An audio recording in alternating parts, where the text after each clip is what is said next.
Magandang araw ng linggo sa inyo mga bata. Kumusta kayo? Masaya ba kayo ngayong araw?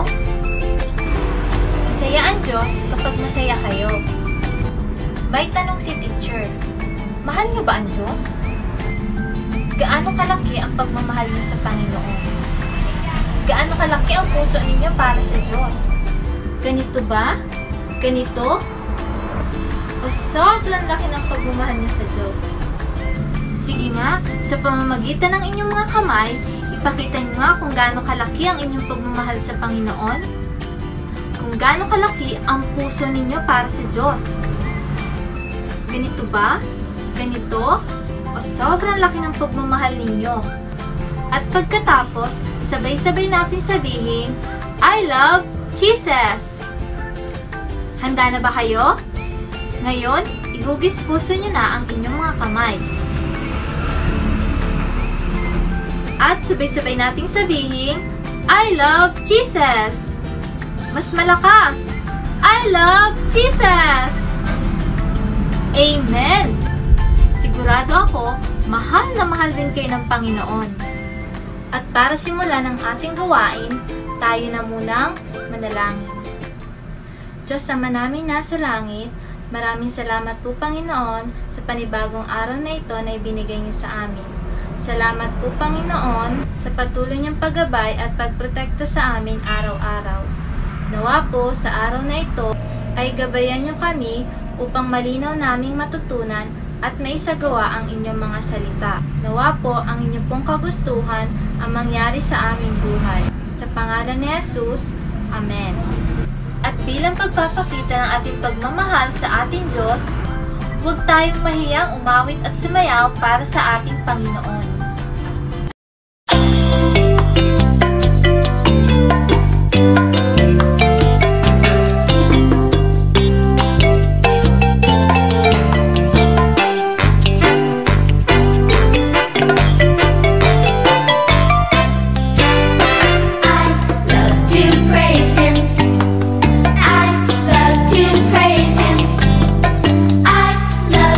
Praise him and lift up his holy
keeps me.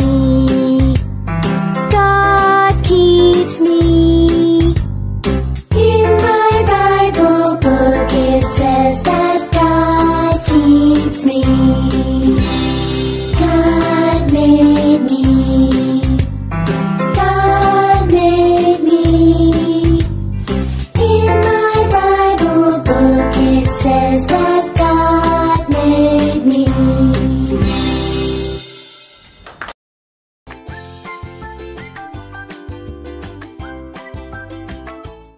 Ang kwento natin ngayon ay nagmula sa Exodus chapter 16 verses 1 to 18, ang mana at mga pugo. Mula sa Elim, nagpatuloy sa paglalakbay ang mamamayan ng Israel hanggang sa makarating sila sa ilang ng Zin, na nasa gitna ng Elim at ng Sinai. Nakarating sila roon sa 15 araw ng 2 buwan mula nang lumabas sila sa Ehipto. Doon sa ilang, nagreklamo ang lahat ng mga Israelita kina Moises at Aaron. Sinabi nila, mabuti pang pinatay na lang kami ng Panginoon sa Ehipto. Doon, kahit paano'y nakakakain kami ng karne at ng lahat ng pagkain na gusto namin. Pero, dinala nyo kami rito sa ilang para patayin kaming lahat sa gutom. Pagkatapos, sinabi ng Panginoon kay Moises, makinig ka, magpapaulan ako ng pagkain mula sa langit para sa inyo. Bawat araw, mangunguha ang mga Israelita ng pagkain nila para sa araw na iyon. Sa ganitong paraan, masusubok ko kung susundin nila ang mga utos ko. Sabihin mo sa kanila na dodoblihin nila ang kukunin nilang pagkain tuwing 6 na araw sa bawat linggo.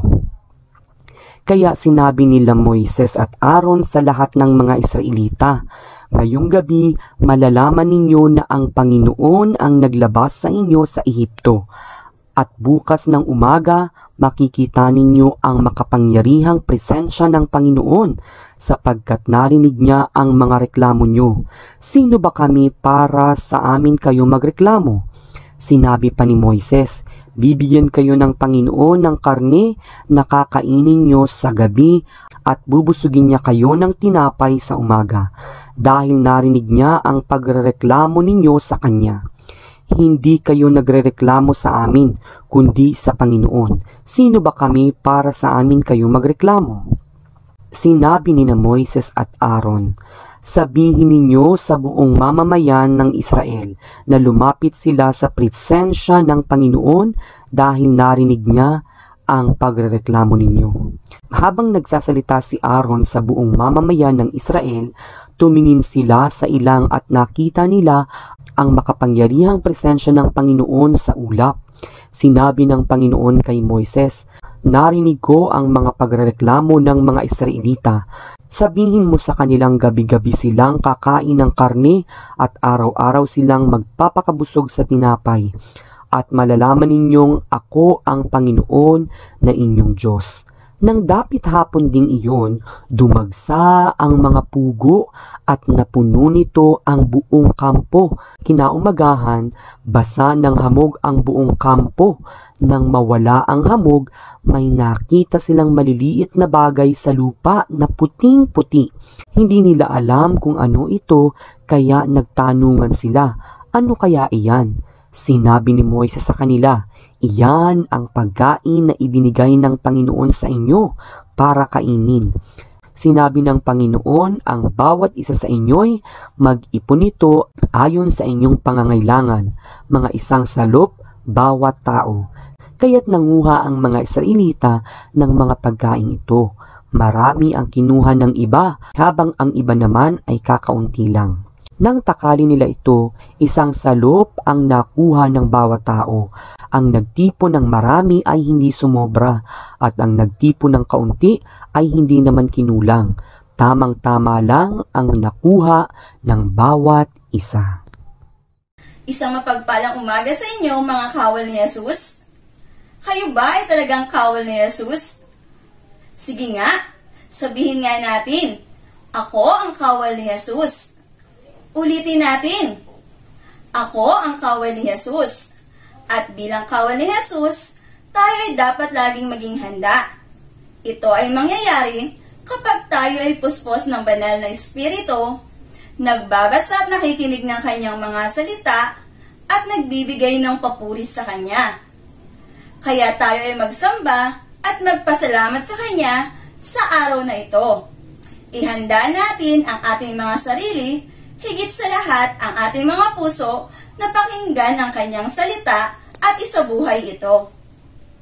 Bago tayo mag-aral ng panibagong Bible lesson, may ilang katanungan muna si Teacher Joy upang ating mabalikan ang ating napag-aralan nakaraang linggo. Kung sino ang makakakuha ng pinakamadaming sagot, siya ay magkakaroon ng prize sa inyong mga teacher. Handa na ba kayo? Para sa ating unang katanungan, ano ang pamagat ng ating Bible lesson nakaraang linggo? Tama!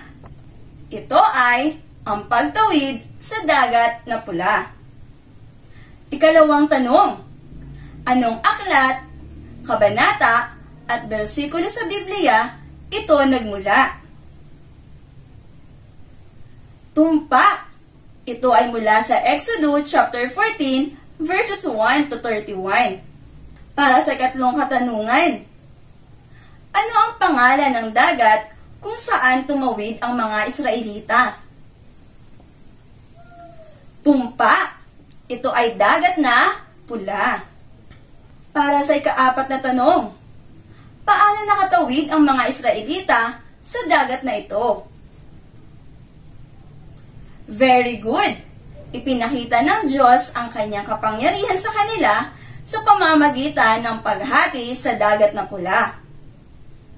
At para sa huling katanungan, ano ang aral o mga aral na ating natutunan sa Bible lesson natin nakaraang linggo?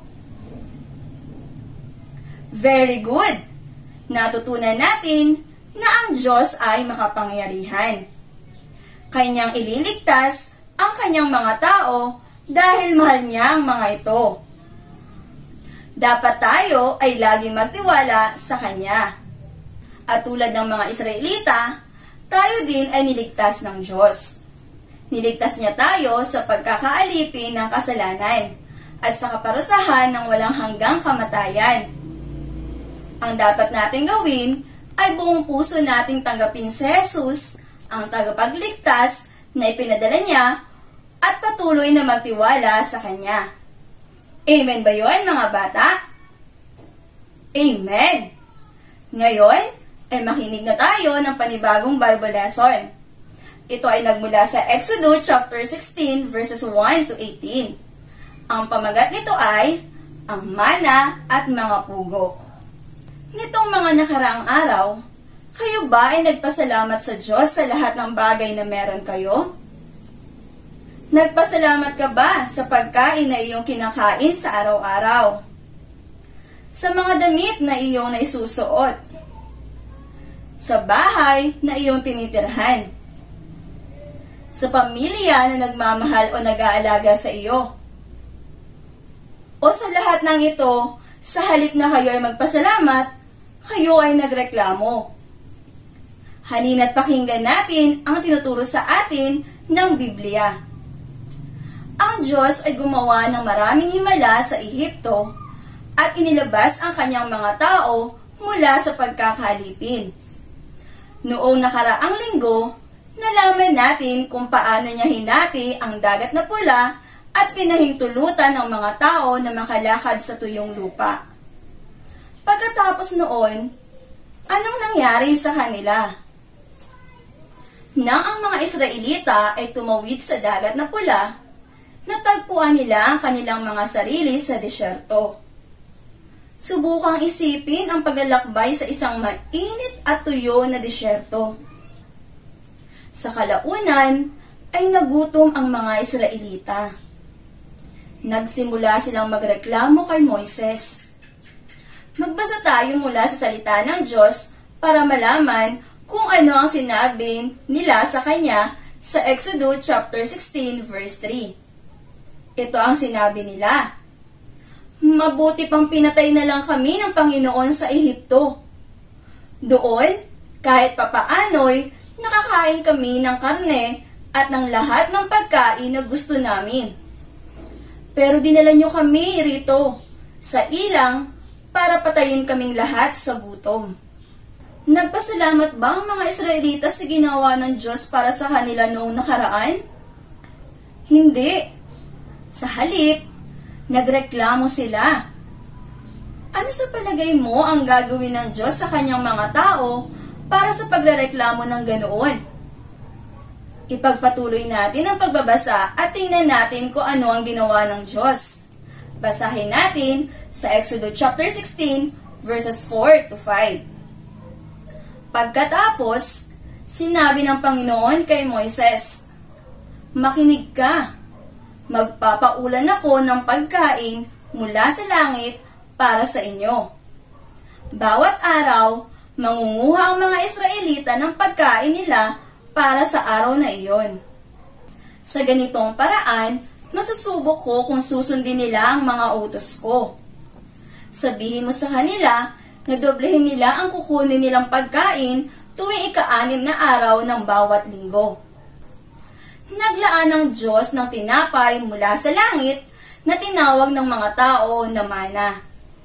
Ang mana ay isang salita na ang ibig sabihin ay, "Ano ito?" Sapagkat ang mga Israelita ay hindi pa nakakakita ng anumang bagay na katulad nito. Bawat araw ay nakakaipon sila ng sapat para sa araw na iyon. Kung marami silang nakokolekta, ito ay mabubulok sa susunod na umaga. Nais ng Diyos na turuan ang kanyang mga tao na magtiwala sa kanyang paglalaan para sa kanila. Naglaan din ang Diyos ng pugo para sa mga tao upang magkaroon sila ng karne na makakain. Ito ang pangunahing punto ng ating lesson. Pinaglalaanan tayo ng Diyos, kahit na tayo ay nagrereklamo. Si Moises ay nagbabala sa mga tao na kapag sila ay nagreklamo, sila ay talagang nagrereklamo sa Diyos mismo. Sa tingin mo ba, tama na tayo ay magreklamo sa Diyos? Siyempre hindi. Nais ng Diyos na lumapit tayo sa Kanya, dala ang ating mga gusto at pangangailangan. Ngunit kapag tayo ay nagreklamo, iyon ay nagpapakita na ang ating puso ay hindi nagpapasalamat sa kung ano ang nagawa niya para sa atin. Nais ng Diyos na magkaroon tayo ng mga pusong nagpapasalamat.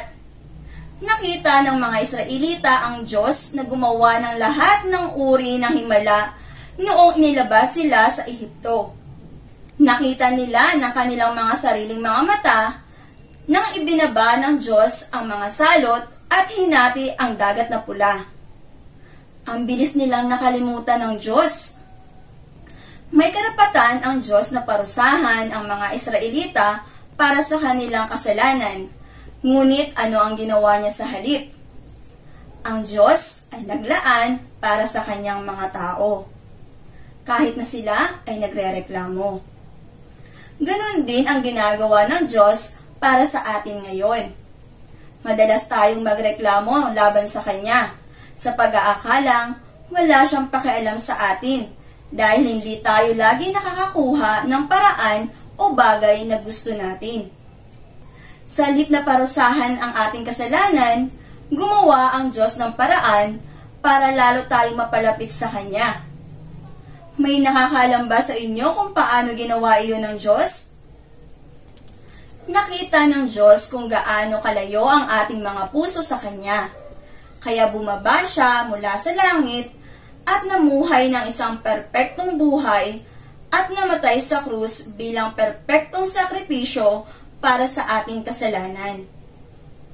Ngayon, kapag sinunod natin si Kristo ng ating mga puso, tayo ay pinatawad niya sa ating mga kasalanan at mabubuhay sa pakikisama sa Diyos. Kita niyo mga bata, binibigyan tayo ng Diyos kahit na tayo ay nagrereklamo. Ang Diyos ang nagkakaloob sa atin ng lahat.